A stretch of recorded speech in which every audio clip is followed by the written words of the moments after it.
Nyom adioson mienu. Onyankopon, for atemu ma ohene. Ne wotene ma ohene ba. Ma no mfa tene ni wo man so. Na mfa atemu nhwe wa ma ne hunufo. Mepo beso asomdua ma oman. Na nkokɔ nso de tene aba. Obebu oman mu amane hunufo aten. Na wade ahiafo mankwa. Na wabubu nhyasofo mu pasapasa. Owiane osane da so ho yi. Obesro wo. Awonto ato nyina mu. Obeba se osu a etogu esra wahu so so.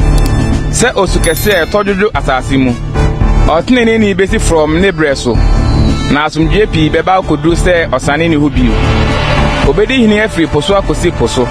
De afri esubantene no so akosi asase ya no. Wana wote sre so bekoto nanim. Na atamfo atafri mfuturu. Tases ne nsupo mu ayemfo beba abeyaye. Saba ne seba ayemfo beba abechadie.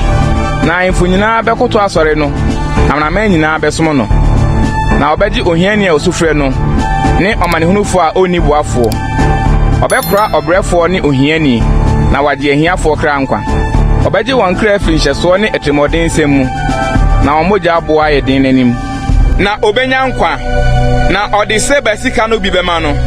Na ono nso bebo mpaye ama no daa. Ehira no damu nyina. Asase no so abrofo obedru mepo atifi. Eso aba bewo so se Lebanon. Na nkono aso ase asase so nwura. Ne din betna hoda. Na owia wo hoyi ne din asiso. Na nipa de no ehira won ho. Na amanama nyina ehira no. Nhira ne Awurade Nyankopon. Israel Nyankopon a ono nkoye anwanwade.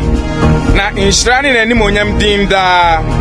Na nanimonyam nhye asase nyina ama. Amen ne amen. Yisai ba David Bible asa.